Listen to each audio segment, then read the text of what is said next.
하나님의 말씀 함께 찾아봅니다. 아가서 2장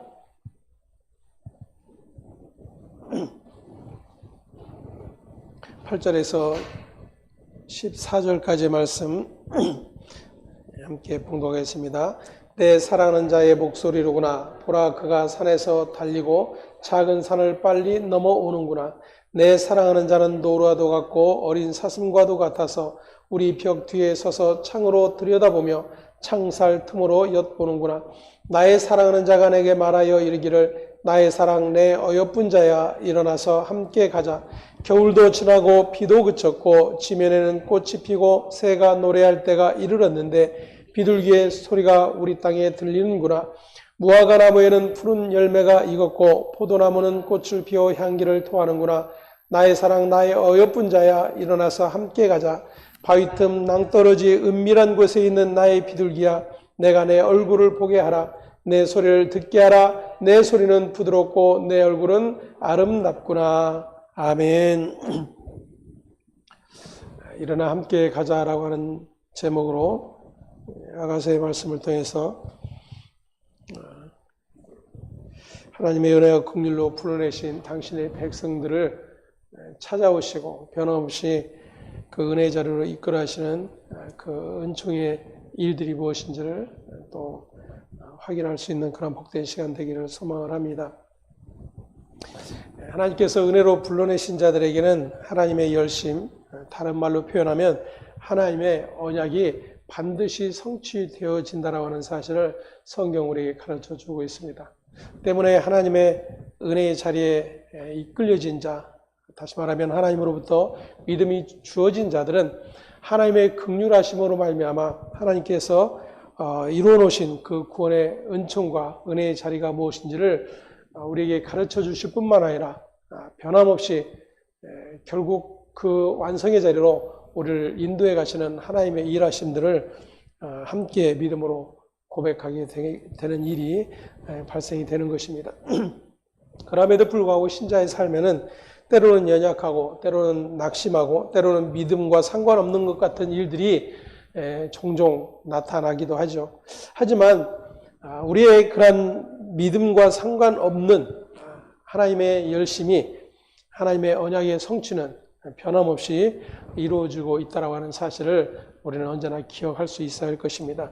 그래서 시편에 보면 하나님께서 졸지도 주무시지도 않으시고 불꽃 같은 눈으로 당신의 자녀들 돌보신다, 지켜보신다라고 하는 그런 말씀을 하고 계시죠. 그것은 저와 여러분의 삶이 위험한 자리에 가는지 아니면 곤란을 겪고 있는지 시험을 당하고 있는지 이런 것들을 자세히 살펴서 그러한 것들을 막아주시는 그러한 하나님을 표현하고 있는 것이 아니죠. 하나님의 언약의 성취는 그렇게 반드시 이루어지고 말 것을 약속을 해주고 있는 그런 말씀인 것입니다. 우리가 신앙생활하면서 때로 우리의 믿음이 연약해져 있다라고 생각이 들 때가 종종 있죠. 신앙적 열심이 사라진다든지 하나님의 말씀에서 멀어진다든지 또 하나님에 대한 사모함들이 어느새인가 식어져 버린 그러한 모습들을 발견하면서 나의 믿음이 연약해져 있구나 라는 그러한 생각들을 하기도 합니다. 하지만 우리의 믿음, 다시 말하면 그렇게 우리가 생각하게 되는 연약해진 믿음 아니면 그와 반대로 게으르고 나태한 그런 모습이 아니라 열심내고 모든 일에 열심을 가지고 행하고 있는 그러한 상태라면 내가 믿음 생활, 신앙 생활 잘 하고 있구나라고 생각을 하게 되기도 하죠.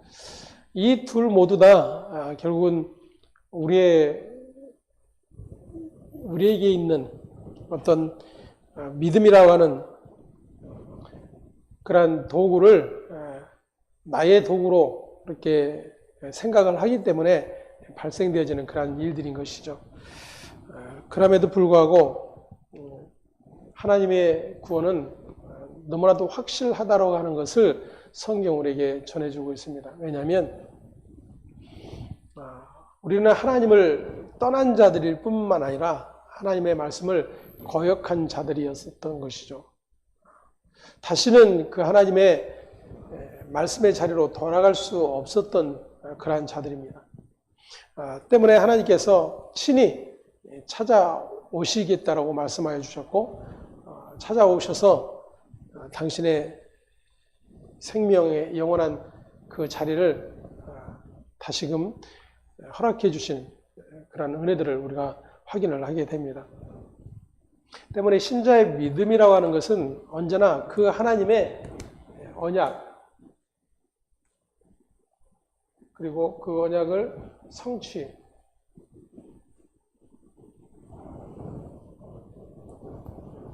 이루심, 이 일들에 언제나 관심을 가져야 되는 거예요. 우리가 확인해야 되는 것은 나의 믿음의 자리를 확인하는 것이 아니라 나의 믿음이 연약해져 있든 아니면 그것이 반대의 자리에 있든 그 어느 것과 상관없이 언제나 이 하나님의 언약의 성취, 그 이루심이 어떻게 나에게 믿음 안에 주어져 있는지를 확인하는 일들이 사실은 우리의 신앙의 모든 열심의 자리여야 한다는 것이죠. 그렇게 하나님의 다 이루심 안에 거하게 된 자들, 그들이 성도요 교회이기 때문입니다. 그래서 그 다 이루심, 하나님의 언약의 성취 안에 있게 된 교회, 그리고 그의 백성된 자들은 그 구원이 잃어버릴 수가 없는 거예요. 왜냐하면 그 근원이 저와 여러분에게 있지 않기 때문이에요. 만약 우리에게 있다라면 우리는 아마 예수 믿고 신앙생활하면서 수십 년 동안 천국 백성으로 불러내 주셨음에도 불구하고 지옥을 향해 빠르게 달려가는 일들이 얼마나 많았는가를 우리 스스로가 너무나도 잘 알고 있기 때문입니다. 때문에 우리의 신앙, 우리의 믿음을 구원의 근거로 삼으신다라면 그 누구도 자격 미달이고 가능성이 제로인 그런 자들이라고 하는 것을 확인을 하게 되는 것이죠. 때문에 하나님의 은혜로 말미암아 그 긍휼의 자리에 불러냄을 받은 하나님의 백성된 자들이라면, 다시 말하면 예수 그리스도께서 말씀하셨던 것처럼 약속된 성령이 임하여 그 하나님께서 아들을 통해 이루어내신 그 언약의 성취되심이 무엇인지를 확인하게 된 자들, 그들은 끊임없이 자신들의 모든 삶 속에서 이 하나님의 언약의 성취가 얼마나 놀라운 일인지를 고백할 수밖에 없는 거예요. 그것이 언제나 찬송일 수밖에 없고 감사일 수밖에 없는 것입니다. 그래서 나의 형편과 상관없이 그분의 이루심, 그분의 성취로 말미암아 언제나 감사와 찬송이 고백되어질 수밖에 없는 거예요. 하지만 우리의 신앙의 모습을 보면 그렇게 언제나가 아니죠. 언제나가. 우리의 기분에 따라, 우리의 믿음의 그러한 모습에 따라 감사, 찬송이 있기도 하고 없기도 하는 그런 모습들이 나타나고 있는 것입니다. 때문에 계속해서 신자는 하나님의 말씀을 통해서 하나님의 아들을 통해서 이루어내신 그 일들을 확인할 뿐만 아니라 그 아들의 이루심 때문에 우리의 어떠함에도 불구하고 하나님의 약속 안에 거하게 된 그런 존재라고 하는 사실이 또다시 확인되어지고 고백되어진 일들이 발생이 되는 것입니다. 술라미 여인이 계속해서 그렇게 우리의 모습처럼 자신의 모습을 볼 때에는 왕의 사랑, 왕의 그 고백을 믿을 수 없을 뿐더러 믿고 있음에도 불구하고 주변에 일어난 일들 때문에 또 나보다 훨씬 더 나은 자격을 갖춘 그러한 자들의 비웃음 때문에 자신감을 잃어버리고, 그래, 나 같은 자가 어떻게, 나 같은 자를 누가, 이런 생각으로 또다시 빠지게 되는 일들이 발생이 되는 것이죠. 그것은 우리가 신앙생활하면서도 우리 각자가 누구나 경험하고 있는 그러한 일들일 것입니다. 하지만 그러할 때에 말씀드린 것처럼 어디로 돌아가는 거예요? 하나님께서 이루어내신 언약의 성취, 그 이루심의 자리로 나아가는 일들이 신앙의 일이라고 하는 거예요. 그래서 이 술람 여인이 다시 이제 이야기를 하는 것입니다. 8절에 내 사랑하는 자의 목소리로구나. 보라, 그가 산에서 달리고 작은 산을 빨리 넘어오는구나 라고 고백을 하고 있습니다. 다시금 사랑하는 이의 목소리를 듣고 그가 자신을 위해서 달려오고 있는 그 상황을 인해서 또다시 기쁨이 넘치는 그러한 상태에 있게 되는 것을 볼 수가 있습니다. 9절에 보면 내 사랑하는 자는 노루와도 같고 어린 사슴과도 같아서 우리 벽 뒤에 서서 창으로 들여다보며 창살 틈으로 엿보는구나, 이렇게 고백을 하고 있습니다. 지난주에 노루와 사슴의 뜻이 권능과 권세, 이것이라고 말씀을 드렸죠. 그분의 권세, 그분의 권능으로 말미암아 이 이루심의 자리에 있게 된 자들이 성도예요. 우리의 권능, 우리의 권세가 아닌 것이죠. 그분의 권능과 그분의 권세 자리에 불러냄을 받았기 때문에 그 누구도 우리를 조롱하거나 비웃을 수 있는 그러한 자가 아닌 것입니다. 술람 여인이 바로 그러한 상태이죠. 포도원에서 노예처럼 일을 하며 피부는 검게 그을렀고 그 누구도 사랑해 줄 만한 모습이 없는 것 같은데, 그러한 자신을 사랑해 주고 있는 왕의 그 사랑, 그 왕의 권능으로, 그 권세로 잔치 자리에 불러들인, 그래서 그 사랑이 확인되어진 그 사실로 인해서 이 여인은 동일한 권능과 권세를 힘입는 자가 되는 거예요. 다시 말하면 저와 여러분 역시도 마찬가지죠. 하나님께서 아들을 통해서 이루어내신 그 구원의 자리에 우리가 자격 없음임에도 불구하고 하나님은 우리를 자격 있는 자로 여겨주신다는 것. 무엇 때문에? 그분의 권능과 권세로 말미암아.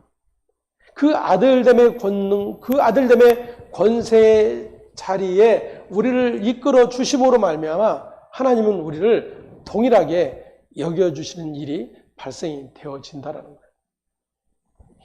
이것이 신자에게 주어진 놀라운 복이라고 하는 사실을 우리는 또다시 확인할 수 있어요. 그럼에도 불구하고 그것이 되고 그 기쁨의 잔치 자리에 있음에도 불구하고 여전히 지금 자신이 밖에서 포도원에서 지금 고생하고 노예처럼 그렇게 노동하고 있는 그런 자신을 한탄하고 있다라면 그는 현실을 지금 파악하지 못하고 있는 자일 뿐인 것이죠. 다시 말하면 우리는 우리의 신앙생활 하는 데 있어서 그렇게 우리의 자리가 어디인지를 모르고 신앙생활을 하는 경우들이 너무나도 많다라는 것입니다.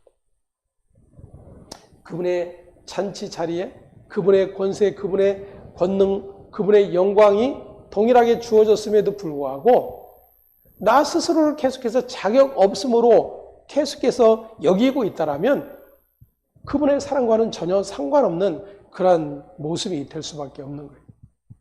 근데 신자들이 신앙생활하는 것을 들여다보면 저 역시도 그렇게 신앙생활 해왔지만 언제나 자격 없음인 나를 보는 일이 더 많죠. 그리고 정말로 내가 그 지금 주님의 권세 권능을 동일하게 부여받은 자인지, 나의 모습 안에는 그런 모습이 전혀 보이지 않기 때문에 여전히 그러한 믿음이 없는 그러한 상태에 있는 것들을 보게 되는 것입니다. 마태복음에서 이제 예수님이 10장에 제자 12를 불러 세우십니다. 그리고 그들에게 권능을 주시죠. 그리고 가서 전하라 말씀을 하십니다. 이 주님의 말씀은 그렇게 이제 주님의 권능과 권세의 자리에 불려냄을 받은 존재가 어떠한 존재인지를 확인시켜 주는 일이에요. 이제 제자들에게 똑같은 주님의 권능과 권세를 주어서 주님처럼 기적을 일으키고 많은 이적들을 일으키는 그러한 사람들로 바꿔주신 것이 아니에요. 그러한 것이 없어도 여전히 그 주님의 이루신 그 구원의 자리에 있게 된 자들이라고 하는 것을 확인을 계속해서 시켜주시는 것입니다. 다시 말하면 그 모든 이적들을 통해서 보여주시고자 했던 것이 예수가 죄인을 구원하러 오신 구원자이심을 나타내 주셨던 것처럼 제자들에게도 역시 마찬가지예요. 여전히 주님이 나타내신 이적들, 그 기적들을 자신들도 받아 누리기를 원하는 그런 마음들이 강했을 거예요. 하지만 주님의 권능은 그러한 이적들이 있지 않았어요. 주님이 오신 목적과 주님의 권능은 십자가를 통해서 이루어내신 일이라고 하는 것을 우리가 확인을 해야 합니다. 때문에 주님은 여전히 제자들을 그 주님의 이루신 십자가의 권능의 자리로 이끌어가고 계시는 일들이에요. 단지 그냥 12제자 불러내서 예수님처럼 똑같은 눈먼 자를 눈뜨게 하고 병든 자를 고치고 죽은 자를 살리는 그러한 권능과 이적, 권세를 주신 일이 아니다 그 이야기예요. 왜냐하면 주님이 행하신 일 역시도 그것이 목적이 아니었기 때문이죠. 주님이 그 일이 목적이 아니었는데 주님의 목적은 십자가였는데 제자들에게 나는 십자가로 갈 테니까 너희는 이런 권능을 가지고 내 대신 이제 너희가 권능을 나타내라. 이런 목적으로 제자들에게 주지 않으셨다는 거예요. 근데 우리는 마치 그렇게 여기는 거예요. 그래서 십자가는 주님이 지시고 우리는 주님이 주신 권능을 행하며 누리겠다라고 하는 그러한 정반대 길로 달려가는 모습들을 보이게 되는 것입니다. 그것이 바로 주님과 상관없는 일들이 되는 거예요. 오늘 술람미 여인은 그러한 자신의 연약함, 자신의 자격 없음의 일로 인해서 또다시 연약해졌지만 그가 다시금 새 힘을 얻고 또다시 자신이 지금 어떤 존재인지를 확인할 수 있는 것은 신랑의 음성을 듣는 거예요. 신랑의 소리를 듣는 것입니다. 신랑이 자신을 향해서 오는 것을 확인하는 거예요. 그것이 이 술람미 여인에게 가장 큰 힘이요, 기쁨이요, 행복이 되는 것입니다. 이것은 마치 교회된 신자가 주님으로 말미암아, 주님의 음성으로 말미암아, 주님의 찾아오시는 그 일들로 말미암아 기쁨과 소망이 넘치는 일이 되어져야 된다는 것을 보여주고 있는 그런 내용인 것이죠. 아까 우리가 찬송을 불렀습니다. 297장에 4절에 보면 3절에 보면 길 잃은 양을 찾으러 산 넘고 물 건너 그 어두운 밤이 새도록 큰 고생하셨네. 그 양의 울음소리를 저 목자 들으셨도다. 저 목자 들으셨도다. 이렇게 찬송했습니다. 지금 마치 술람미 여인이 9절에서 내 사랑하는 자는 노루와도 같고 어린 사슴과도 같아서 우리 벽 뒤에 서서 창으로 들여다보며 창살 틈으로 엿보는구나 그랬어요. 지금 그와 같이 자신의 그런 상태를 들여다보고 있는 자가 누구인가? 자신을 지금 사랑해주는 그런 신랑이죠. 그래서 그 신랑이 지금 어떤 모습으로 자신에게 지금 달려오고 있는가를 8절에서 이야기하고 있었던 것입니다. 내 사랑하는 자의 목소리로구나. 보라, 그가 산에서 달리고 작은 산을 빨리 넘어오는구나. 마치 우리가 찬송을 불렀던 것처럼 잃은 양을 찾아 산 넘고 물 건너 찢기고 상하면서까지 그렇게 잃은 양을 찾아 헤매 달려오는 목자의 모습을 연상을 하게 되는 것입니다. 그 찢기고 상함은 바로 십자가를 통해서 드러나게 되었습니다.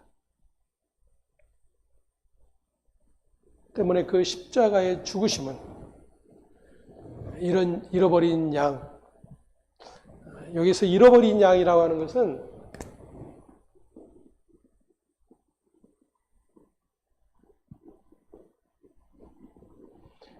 택한 백성을 이야기하는 거예요.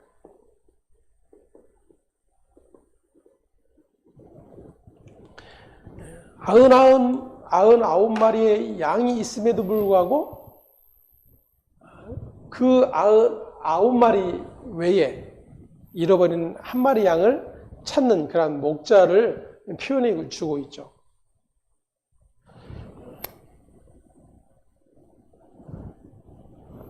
아흔아홉 마리는 울 안에 있으나 한 마리 양은 떨어져 길 잃고 헤맸네. 산 높고 길은 험한데 목자를 멀리 떠났네. 목자를 멀리 떠났네. 그 99마리가 넉넉지 않은가. 저 목자 힘써 하는 말, 그 양도 사랑해. 이 잃어버린 양이라고 하는 것은 지금 울 안에 있는 99마리의 양이나 지금 잃어버린 이 한 마리의 양이나 목자에게는 어떻다라는 거예요? 같다라는 거예요. 같다라는 거예요. 다시 말하면 하나님은 당신의 택한 백성을 하나도 남기지 않고 놓치지 않고 반드시 찾아내신다라고 하는 그런 약속인 거예요.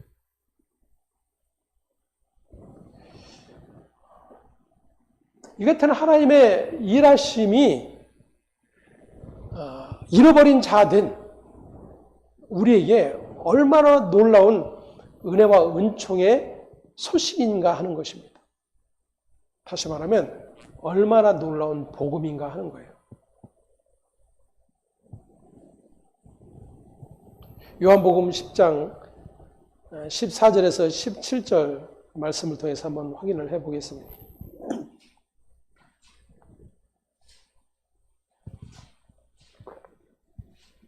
요한복음 10장 14절에서 17절까지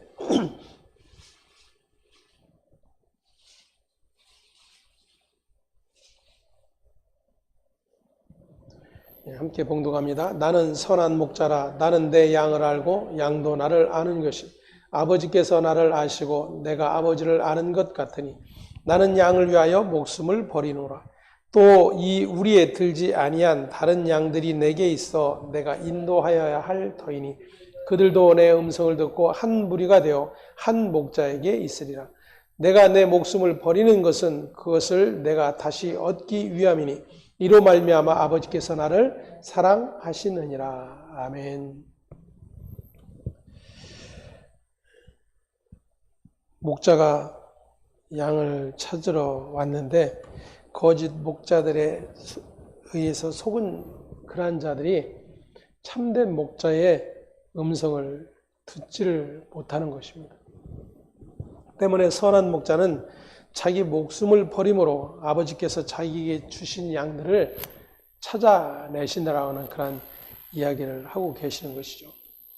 예수님의 생명 버리심과 그 생명 얻으심 안에 자기에게 맡겨진 양들을 하나도 잃어버리지 않고 다 찾아내시는 일이 발생이 되는 것입니다.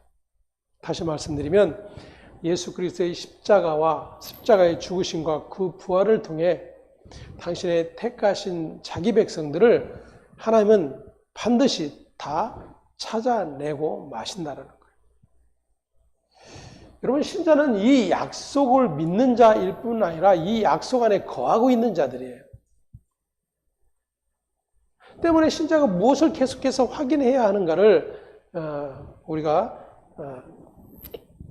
또다시 확인을 하게 됩니다.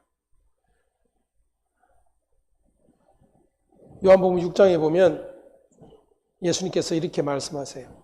38절부터 40절에 내가 하늘에서 내려온 것은 내 뜻을 행하려 함이 아니요 나를 보내신 이의 뜻을 행하려 함이니라. 나를 보내신 이의 뜻은 내게 주신 자 중에 내가 하나도 잃어버리지 아니하고 마지막 날에 다시 살리는 이것이니라. 내 아버지의 뜻은 아들을 보고 믿는 자마다 영생을 얻는 이것이니 마지막 날에 내가 이를 다시 살리리라 하시니라. 아멘. 아버지께서 택하신 자들, 그들을 찾으러 아들이 이 땅에 오셨다는 것이죠. 아들이 십자가에 달려 죽으심을 통해서 그렇게 이제 잃어버린 자들을 다시 찾아내시는 하나님의 일이 완성이 되었다는 것을 우리에게 가르쳐 주고 계시는 것입니다. 그것이 아버지의 기쁨이었다라는 거예요. 그리고 그 일을 이루시는 그 십자가의 자리를 아들이 역시 기뻐하였다라고 말씀을 하고 계시는 거예요. 그렇다면 그 아버지와 아들을 믿는 하나님의 백성된 자들의 기쁨은 어디에 있어야 하는가가 또다시 확실해지는 것입니다. 저와 여러분의 자리가 어디여야 한다는 거예요? 십자가여야 한다는 거예요. 그런데 그 십자가가 저와 여러분에게는 기쁨인가 하는 것입니다. 이것으로 또다시 양과 염소가 확인이 되고 분리가 되는 거예요. 여러분, 십자가가 왜 기쁨이 되어야 될까요? 아버지의 기쁨이요, 아들의 기쁨이었기 때문이에요. 그래서 그 아버지와 아들과 하나된, 연합된 교회, 신자된 자들은 동일한 기쁨을 가지고 있어야 된다, 그 이야기예요. 그러니까 교회의 기쁨이 뭐여야 된다는 거예요? 십자가여야 된다는 거예요.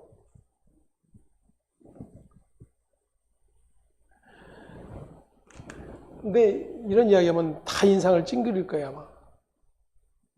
왜 십자가가 우리의 기쁨이 되어야 됩니까? 그래서 전에 제가 한번 그런 말씀을 드린 적이 있죠. 신자들이 어떤 분들은 기도하면서 나의 모습은 어디에 감춰달라고? 십자가 뒤에 감춰주시고, 십자가 뒤에 감춰주시고.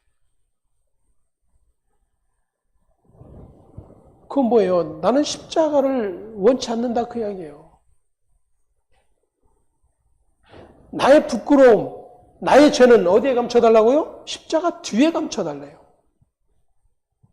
여러분, 나의 죄와 나의 부끄러움이 어디에서 드러나야 돼요? 십자가에서 드러나야 되는 거예요. 십자가 뒤에 감춰낼 일이 아닌 거예요. 십자가에 드러낼 일이에요.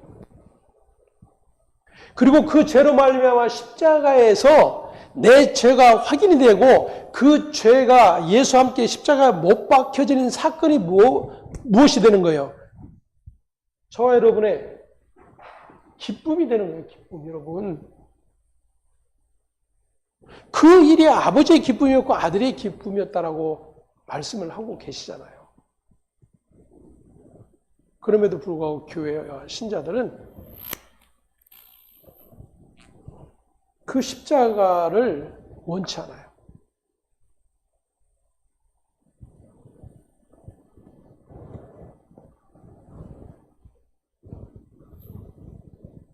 그저 십자가는 주님이 매달리시기를 원하고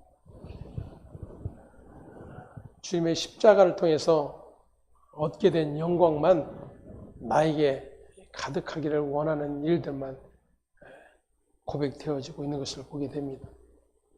과연 그것이 믿음의 일일까 하는 거예요. 믿음은 하나님을 아는 거예요. 하나님이 하신 일을 아는 것이고 하나님의 기뻐하신 일이 무엇인지를 아는 거예요.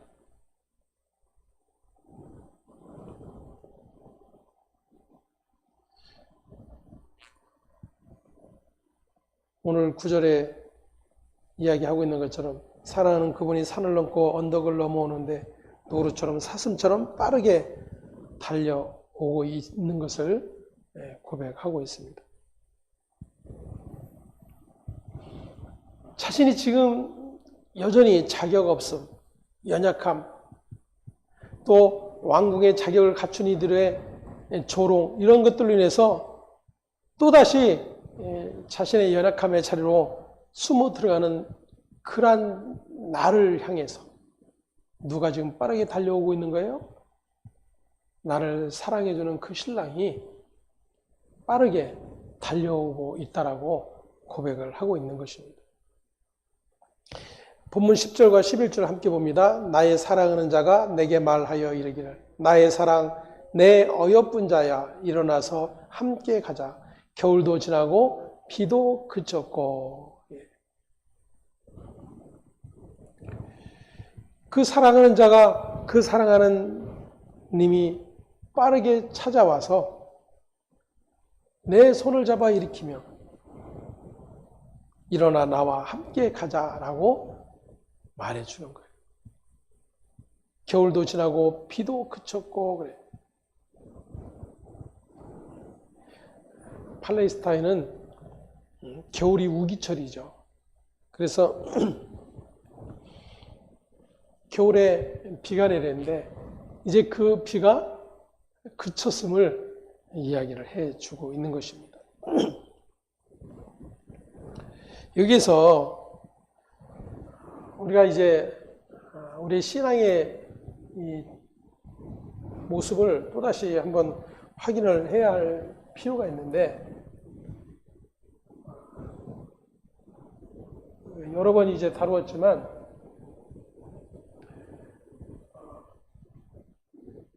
우리는 개혁주의 신학을 하고 있습니다. 다시 말하면 칼빈주의 신학을 따르는 자들이에요. 쯔빙글리, 마르틴 루터, 칼빈 이러한 사람들의 성경관을 따르는 그러한 교회입니다. 반면에 이제 감리교는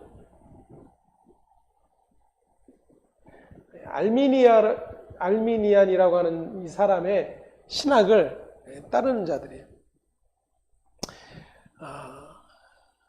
교회 역사 내내 이런 신학 논쟁들이 수없이 있어 왔어요. 예수님 당시에도 이단이 있었고 예수님 십자가에 죽으시고 부활하신 후에도 제자들이 이제 그 복음을 전하는 가운데에서도 여전히 이단들은 득세를 하고 있었습니다.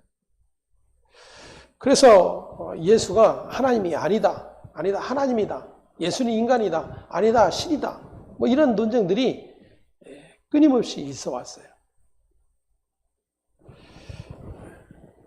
그래서 성경을 이제 해석함에 있어서 하나님 중심으로 해석, 이러한 해석을 하는 자들이 이제 그 개혁주의 신학을 하는 사람들이에요. 칼빈주의라든지 마르틴 루터라든지 쯔빙글리라든지 이런 신학자들의 흐름을 쫓아가는 그런 교회입니다. 칼빈 신학은 오직 하나님 주권이에요.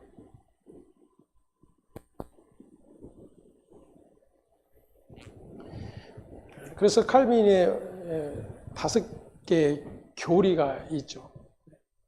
그 교리를 따르는 자들이 바로 이제 칼빈주의입니다. 근데 오늘날 이 칼빈주의마저도 경계가 다 허물어져 버렸어요.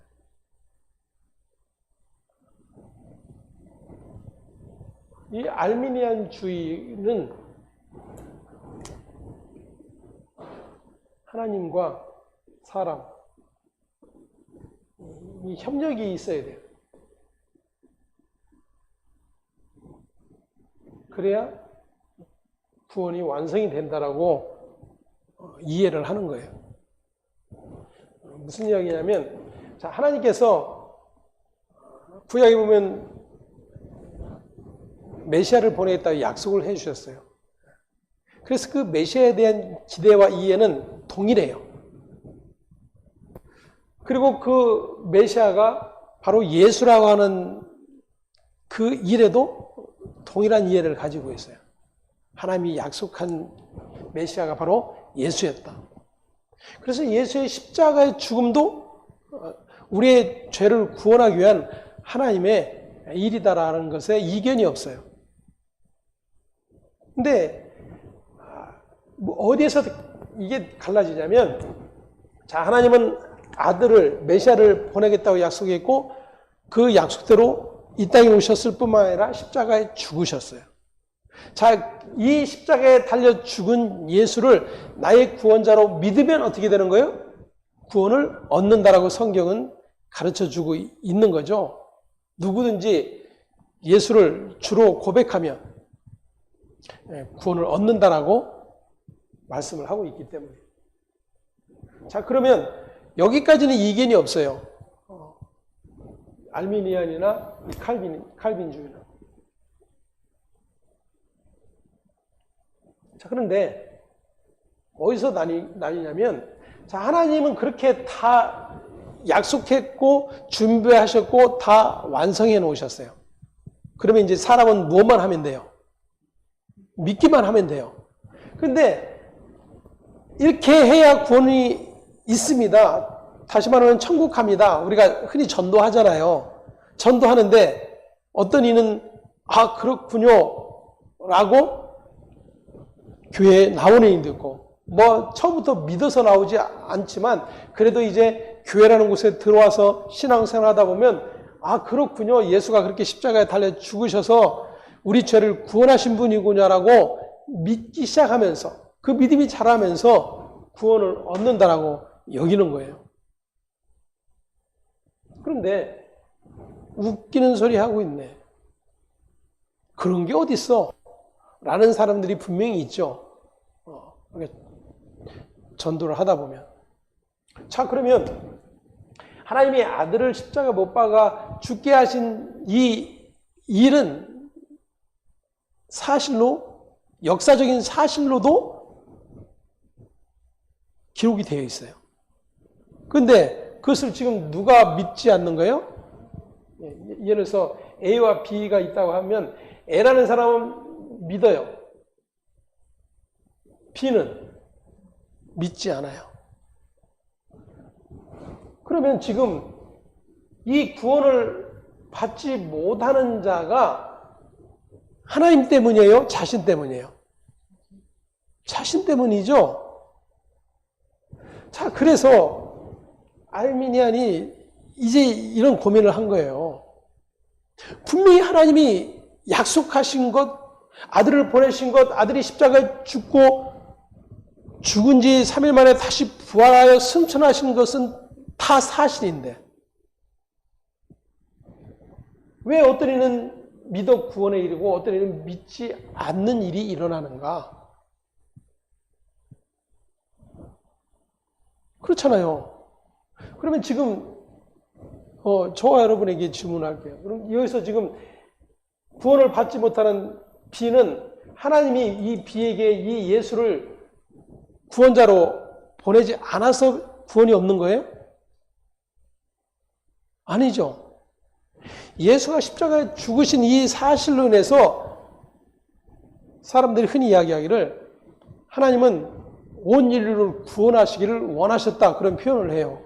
그렇죠? 왜냐하면 우리는 누가 구원을 받을 자인지 모르니까. 하지만 아들의 죽으심을 믿는 자는 구원을 얻기 때문에, 예를 들어 모두가 다 믿음의 자리로 나오게 된다면 어떤 일이 일어나는 거예요? 모두가 구원을 얻는 일이 일어나게 되는 거예요. 그래서 포괄적으로 온 인류를 구원하시기 위해 오셨다라고 그렇게 이야기를 하는 거예요. 그래서 이 하나님께서 행하신 일과 사람이 믿는 이 일이 합쳐져야 구원이 완성된다라고 이해를 한 거예요.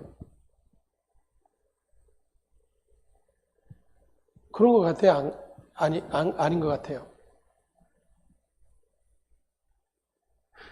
여러분, 지금도 신학생들에게요, 물어보면 이거 다 못해요, 잘. 학교에서 매번 질문하는 게 이런 거거든요.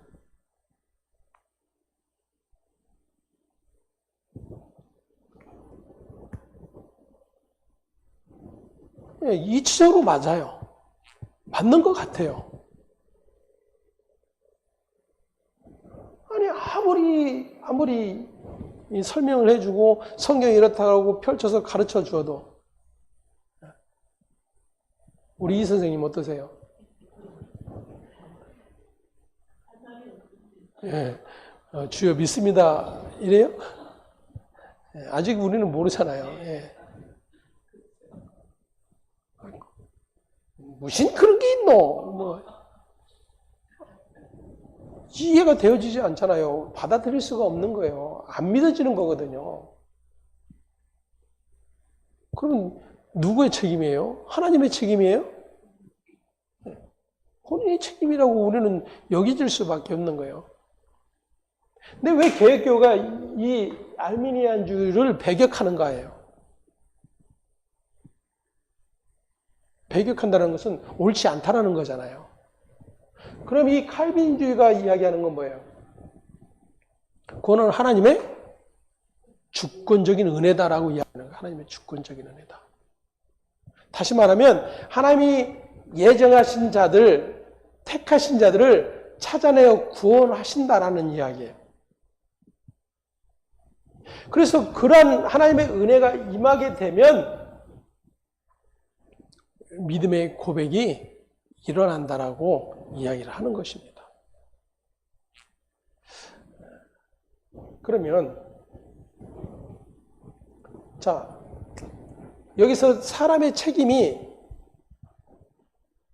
없다라고 하는 거잖아요. 이 칼빈주의는 사람의 책임이 없다라는 거예요. 하나님의 주권적인 은혜라는 거예요. 거기서 발생되는 문제가 뭐냐면 그럼 하나님이 택하셨는지 택하지 않으셨는지를 우리는 알 수 없으니까 뭐 하나님의 주권이니까 내가 어떻든 하나님이 구원하시러 작정한 자는 하나님이 구원하실 거라며 뭐하러 열심히 해? 뭐하러 그냥 믿으려고 노력해? 이런 이야기들을 한단 말이에요.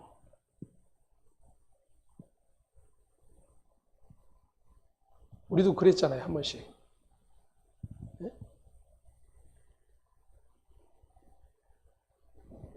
아니, 기도 안 해도 하나님이 다 하신다며. 그럼 하는 말이 뭐예요? 그럼 뭐하러 금식하고 뭐하러 철야 기도해? 끊임없이 이 문제가 섞여 있어요. 막 뒤섞여 있는 거예요. 하나님의 주권이라고 하는 것은요, 하나님이 다 이루어내셨다라는 거예요. 인간에게 어떤 책임 권한도 부여해 놓지 않으셨다라는 거예요.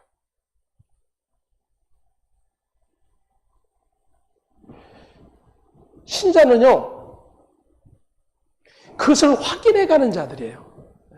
말씀 안에서. 내가 어떻게 하면 구원받을 자격이 생길까, 인정될까를 염려하면서 신앙을 열심내는 자들이 아니에요. 그들이 바로 알미니안주의와 동일한 신앙을 하는 거예요. 왜냐하면 예를 들어서 하나님이 나의 기도를 들으시는 하나님이시라고 성경은 말씀하고 있고 다 하신다고 말씀하고 있어요.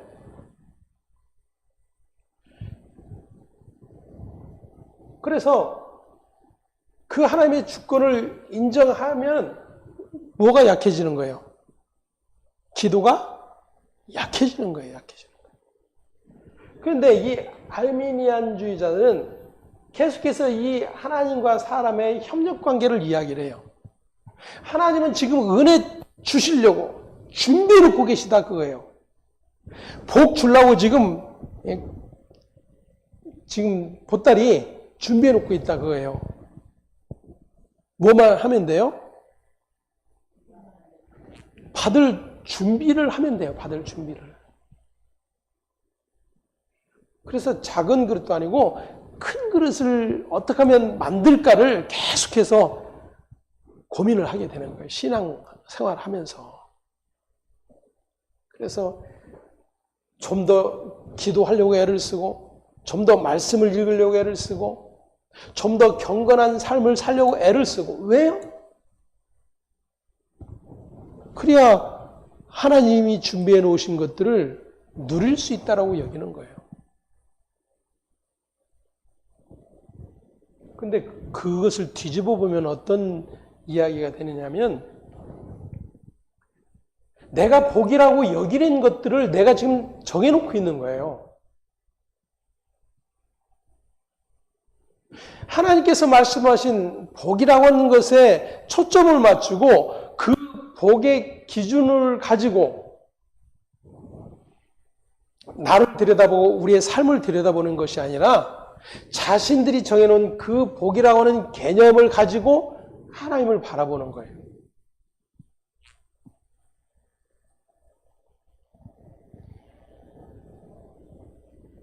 엄청난 차이인 거죠. 그래서 대부분이 감리교 신자들이 경건한 사람도 많고 신앙적 열심을 가진 분들도 많아요.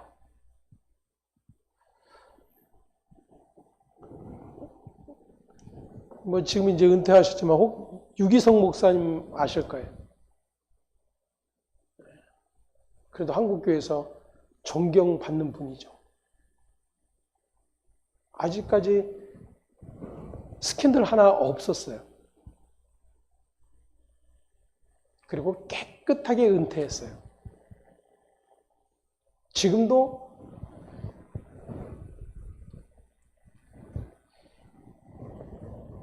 하나님과 동행하기 프로젝트를 가지고 열심히 가르치고 있어요.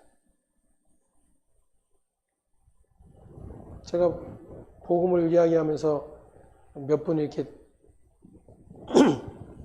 만나서 이 얘기하는 중에 박보영 목사님 이야기를 대부분 해요. 그분 설교, 그분 대단한 분이다.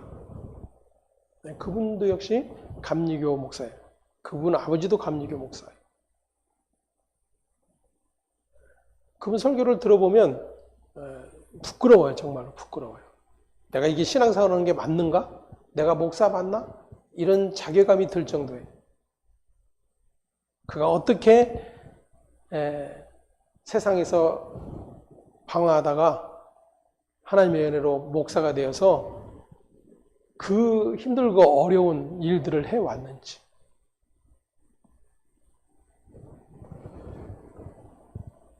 그래서 언제나 이 알미니안주의 안에는 감동이 있어요. 감동.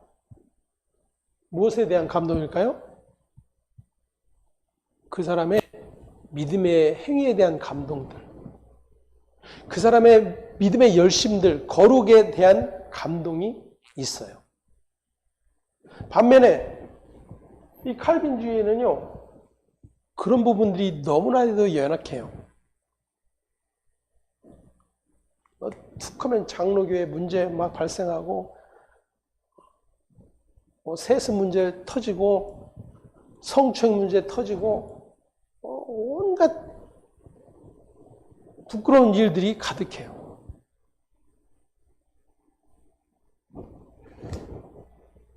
한편 악용이 되는 거죠. 이런 거룩의 자리로 가려고 하는 그러한 일이 약해져 있는 거예요. 왜요? 하나님의 주권에 모든 것을 두니까. 근데 그것이 왜곡이 되는 거죠. 나야 어떻든 상관없다. 이런 방종이 틈을 타는 거예요. 하지만 진정한 복음은 이 알미니안주의나 이 칼빈주의나 모두가 자격 없는 자일 뿐이에요. 어느 누구도 자격 있음이 없어요. 사람들에게는 감동을 주고 존경을 받을 수는 있어요. 사람들에게 매를 맞고 욕을 먹을 수 있어요. 하지만 이 둘 다 어느 쪽이 자격이 있고 자격 없음이 아니에요. 모두가 다 자격 없음이 성경이 말하는 거예요. 그래서 복음은 그 자격 없는 자들 가운데 오셔서 자격을 갖춰 놓으신 이 아들의 행하신 일, 그것이 복음이 되는 거예요, 그것이. 자, 지금 일어나 함께 가자라고 자기에게 말해주고 있어요. 근데 하나님께서 이스라엘 백성들을 향해서 구약 내내 그렇게 말씀하셨어요. 나와 함께 가자. 나와 함께 가자. 그들의 손을 잡아 일으킬 뿐만 아니라 주일날 말씀을 살펴본 것처럼 암탉이 병아리를 그 날개의 모음같이 너희를 모으려 했던 것이 몇 번이더냐.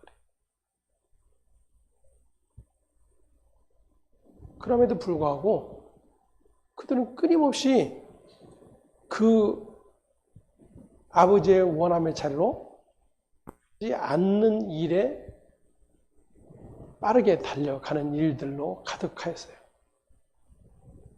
그래서 하나님께서 예레미야 선지자에게 이렇게 말씀을 해 주셨죠. 예레미야 31장 한번 가보겠습니다. 구약성경 예레미야 31장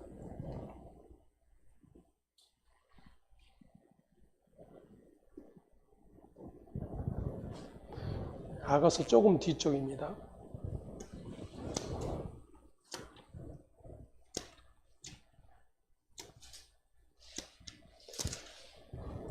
구약성경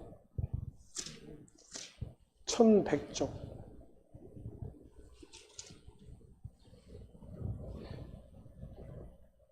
1102쪽 봅니다. 31절에서 33절까지 함께 보겠습니다. 그러나 그날 후에 내가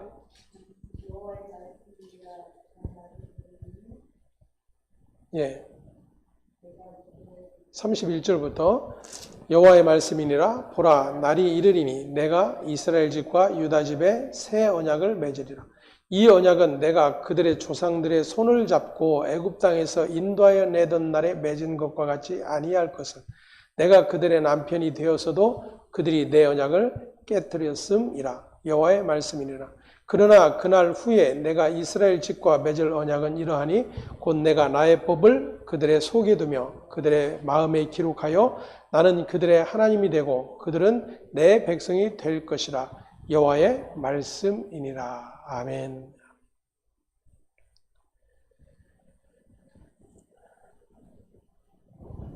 하나님께서 손잡아 그들을 애굽에서 이끌어내셨다라고 말씀하셨고 끊임없이 손을 내밀어 내 손을 붙잡고 나를 따르라고 하나님이 말씀해 주셨어도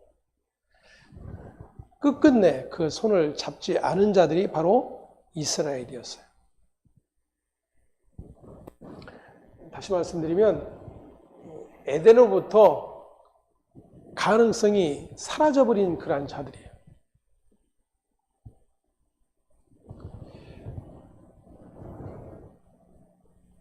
(33절에) 그러나 그날 후에 내가 이스라엘 집과 맺을 언약은 이러하니 그들이 계속해서 언약을 깨트림으로 말미암아, 다시 말하면 그들은 내 언약을 지킬 수 없는 자들이었다라는 거예요. 그래서 하나님께서 새 언약을 말씀하시면서 그 새 언약을 어디에 두겠다라고 말씀하십니까? 네? 33절 함께 봅니다. 그러나 그날 후에 내가 이스라엘 집과 맺을 언약은 이러하니 곧 내가 나의 법을 그들의 속에 두며 그들의 마음에 기록하여 그들의 속, 그들의 마음 그랬어요. 그들의 마음. 무엇을? 언약을. 그럼 그 이전까지는 어디에 두셨어요? 언약을. 속이 아닌 박. 모세의 두 돌판. 거기에 기록해서 이스라엘 백성들에게 주었었잖아요. 그들이 그것을 읽고 가르치고 들으면서 하나님의 말씀의 자리로 돌아와라, 돌아와라 끊임없이 말씀하셨어도 듣지 않았다 그래요. 그래서 하나님께서 이제 모세를 통해 주셨던 두 돌판, 글로 새겨진 그런 언약의 말씀 계명이 아니라 어디에? 우리 속에, 마음에.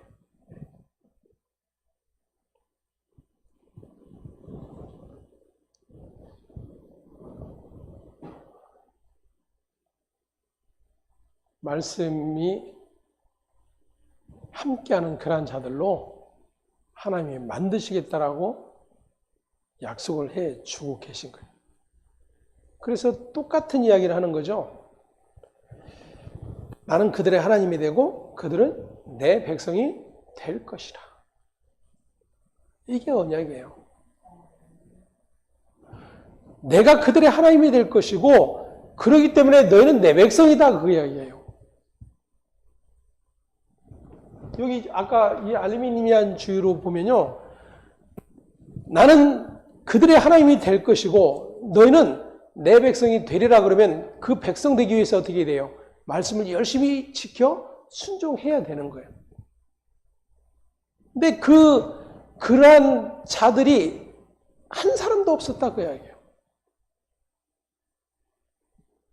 그래서 하나님이 새 언약을 말씀하시고 그 새 언약을 어디에 두겠다? 우리의 속에 두겠다. 마음에 두겠다. 하나님이 하시겠다는 거예요. 하나님이. 너희는 도저히 가망성 없는 자들이기 때문에 내가 하겠다. 근데 이게 새 언약인데 사실은 실패했기 때문에 새로 주어진 언약이 아닌 거예요. 이미 창세기에서 에덴에서 약속으로 주셨던 말씀이에요. 근데 그 창세기에서 주셨던 말씀이 어떻게 너희들이 그렇게 불가능한 자인지를 확인시켜 주기 위해서 계속해서 드러낸 계명으로 나타난 거예요. 모세의 두 돌판을 통해서. 이 기록된 성경을 통해서.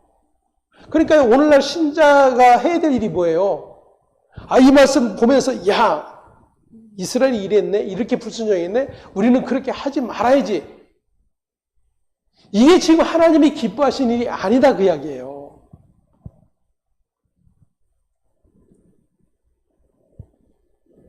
그것은 엄청난 착각인 거예요. 말씀을 통해서 확인해야 하는 것은 나는 이러한 존재일 수밖에 없었구나. 에덴에서 선악과를 따먹은 그 아담처럼 나는 하나님의 계명을 지켜낼 수 없는 자이구나를 확인하는 일들이 일어나야 되는 거예요.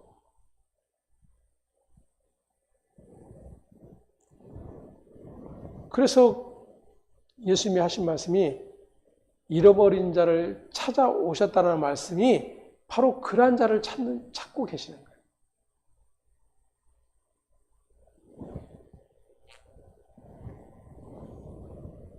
에베소 2장 4절에서 8절에 이렇게 기록을 합니다. 그 긍휼이 풍성하신 하나님이 우리를 사랑하신 그 큰 사랑을 인하여 허물로 죽은 우리를 그리스도와 함께 살리셨고 너희는 은혜로 구원을 받은 것이라. 또 함께 일으키사 그리스도 예수 안에서 함께 하늘에 앉히시니 이는 그리스도 예수 안에서 우리에게 자비하심으로써 그 은혜의 지극히 풍성함을 오는 여러 세대에 나타내려 하심이라. 하나님께서 아들을 통해서 이루신 일이 무엇인지를 계속해서 가르쳐 주시기를 원하셨다, 그 이야기예요. 너희는 그 은혜에 의하여 믿음으로 말미암아 구원을 받았으니 이것이 너희에게서 난 것이 아니요 하나님의 선물이라. 행위에서 난 것이 아니니 이는 누구든지 자랑하지 못하게 하려 함이라.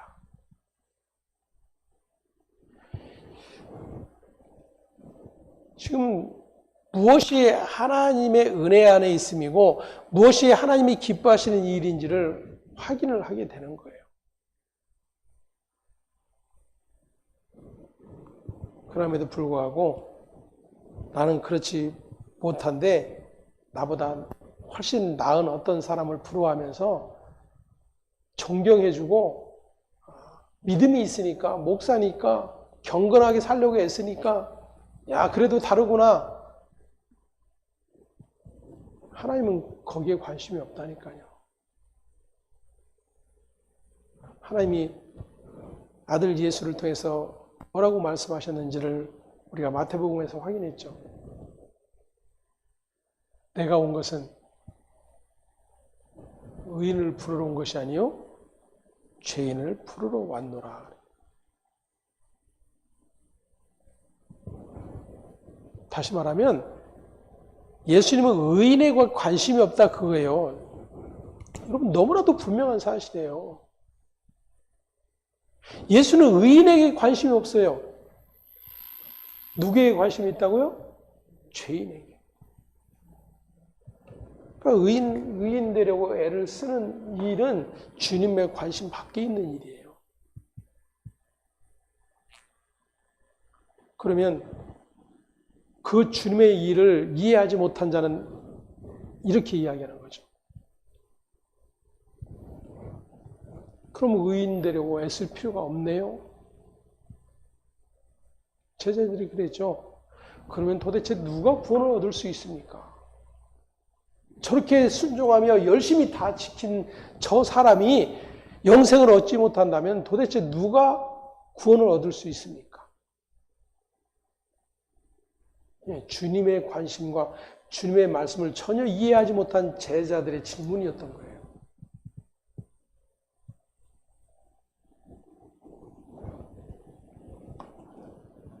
유대인이나 이방인이나 다 죄로 인해서 하나님과 원수가 되어 있었기에 하나님은 아들의 피로 말미암아 그 아들 안으로 불러내신 일을 하고 계시는 것입니다. 지금 이 술람미 여인은 그 같은 하나님의 일을 찬송하고 있는 거예요. 일어나 함께 가자고 손잡아 일으키지 않으면 나는 여전히 나의 어떠함 때문에 전전긍긍하며 나를 사랑해주는 그 사실로 인해서 기뻐하지 못하는 그러한 존재로 머무를 수밖에 없음을 우리에게 드러내주고 있는 것입니다. 어쩌면 우리의 신앙의 모습과 너무나도 같은 그런 모습들을 보여주고 있는 거죠. 하지만 새 언약을 말씀하시고 그 새 언약을 말씀하신 우리 속에 마음에 둔다라고 하는 것은 이미 이루어졌다라는 거예요. 너희가 지켜서 이루어지는 것이 아니라 내가 너희 속에 두어 완성해 놓겠다라는 그런 약속인 거예요. 그게 뭐예요? 십자가잖아요. 십자가.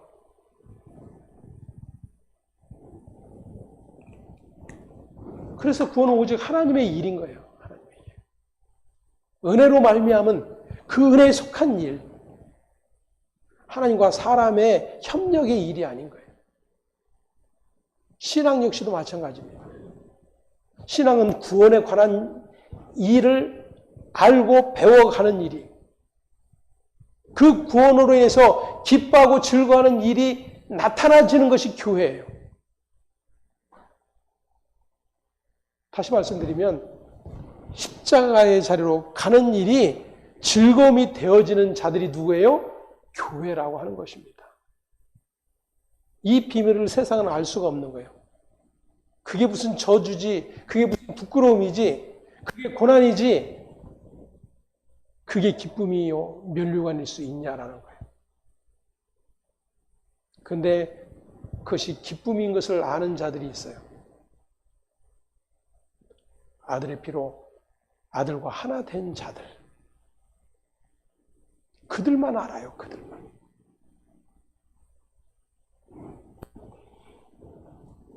그들만 그 주님의 음성에 귀를 기울이는 것입니다.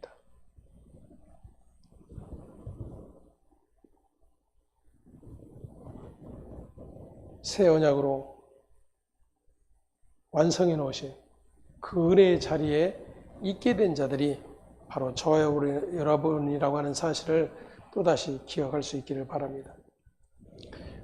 그래서 12절부터 14절까지 함께 봅니다. 본문, 지면에는 꽃이 피고 새가 노래할 때가 이르렀는데 비둘기의 소리가 우리 땅에 들리는구나. 무화과 나무에는 푸른 열매가 익었고 포도나무는 꽃을 피워 향기를 토하는구나. 나의 사랑, 나의 어여쁜 자야, 일어나서 함께 가자. 바위 틈 낭떠러지 은밀한 곳에 있는 나의 비둘기야, 내가 내 얼굴을 보게 하라. 내 소리를 듣게 하라. 내 소리는 부드럽고 내 얼굴은 아름답구나. 자신을 사랑해주는 그 신랑으로 발생되어지는 모든 일들이 이 여인에게 기쁨이요, 즐거움이요, 찬송이 되는 것을 보게 됩니다. 바로 오늘 저와 여러분이 모든 찬송과 즐거움과 기쁨이 어디에 있는지, 무엇을 인함인지 또다시 확인할 수 있기를 간절히 소망합니다. 함께 가자라고 하는 것은 내가 이루겠다라는 거예요. 내가 이루겠다. 또다시 그 약속 안에 믿음으로 거할 수 있는 저와 여러분 되기를 간절히 소망합니다. 기도하겠습니다. 하나님 감사합니다. 겨울도 지나고 비도 그쳤고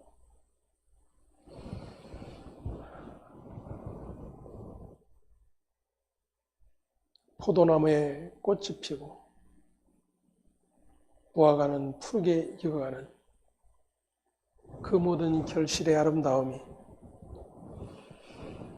산 넘고 물 건너 찾아오신 그 신랑으로 인한 기쁨의 자리인 것을 오늘 술람미가 노래하고 있는 것처럼 오늘도 십자가를 통해서 완성해 놓으신 하나님의 놀라운 구원의 은총, 실패할 수밖에 없고 여전히 그토록 외침에도 불구하고 거절하기 바빴던 그러한 자들에게 당신의 십자가의 죽으심으로 말미암아 영원히 하나님께서 인정하실 구원의 완성을 이루어내시고 그 기쁨의 자리를 우리에게 나타내 보여주시니 감사와 찬송을 드립니다. 날마다 우리의 신앙 안에서 그렇게 하나님께서 아들을 통해서 이루어진 그 구원의 모든 일들이 얼마나 우리에게 복음인지를 확인하게 하시고 날마다 우리의 삶 속에서 그 복음의 은혜로 말미암아 기뻐하고 즐거워하는 모든 일이 될 수 있도록 하나님 은혜 베풀어 주시옵소서. 그렇게 오늘도 각 심령 안에 주의 은혜로 충만케 하실 것을 믿사옵고